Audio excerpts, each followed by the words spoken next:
Well, game's alright. It's kind of a bit boring though, because there's nothing very dynamic happening. It's just me jumping around picking things up and not a lot else.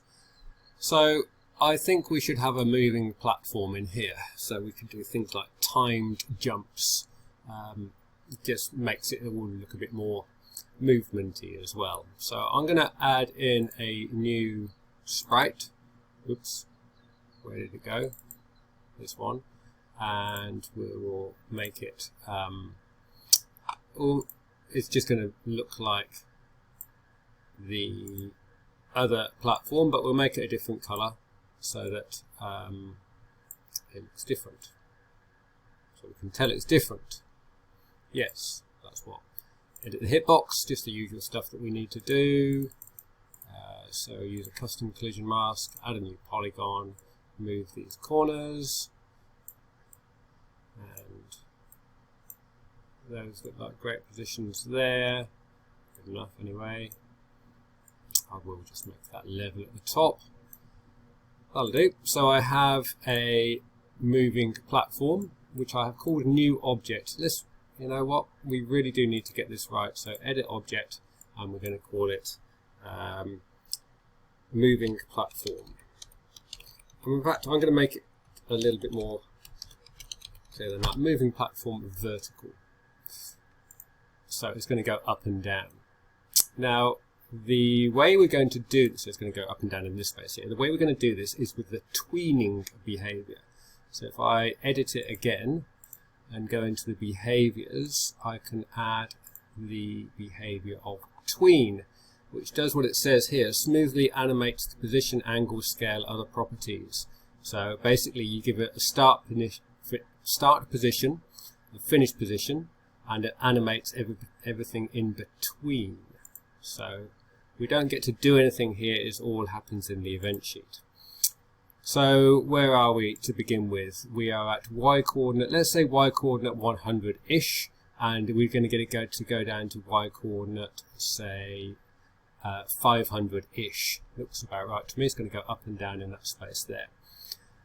So what I'm going to do is I'm going to add a new event, and we'll just add the action to begin with, which is the moving platform vertical.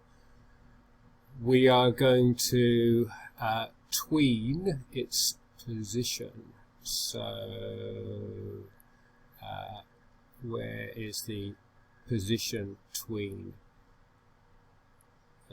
Add object position y tween we'll go with, and the tween identifier will be, we're going to say move down.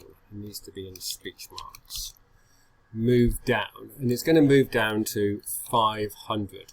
We have to specify what kind. I'm just going to say I'm actually going to say linear to begin with, and then we'll work on that. And duration is how long it's going to last for. I'm going to say 2000 milliseconds, so that's 2 seconds. So what we will do to begin with is we'll make this happen when the layout begins. So under scene here, at the beginning of scene, this will happen. So the first thing that's going to happen, it's going to tween the Y position down below. It may work, let's see. So you can see it's tweened down to 500 down the bottom there. I should add a platform behavior as well to it, shouldn't I? Because then it would actually behave as a platform. Forgot to do that. Let's do that while I remember. So edit behaviors, tween behavior, and also add platform behavior. Good. Now what we're going to do next is we're going to say when it finishes that tween, then we're going to tween it back up again.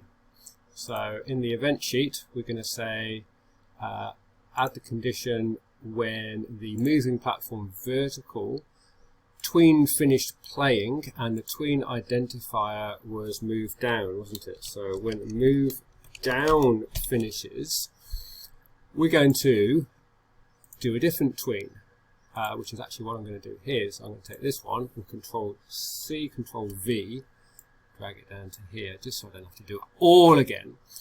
and let's just modify it. So it's going to go to 100, 2000 again, and it's going to be called move up.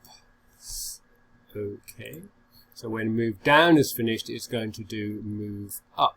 Let's see if that works. It might not. So it's going down and it's going up, and then it stops. It's a bit of a problem that it's slowing down. I think I know why that is.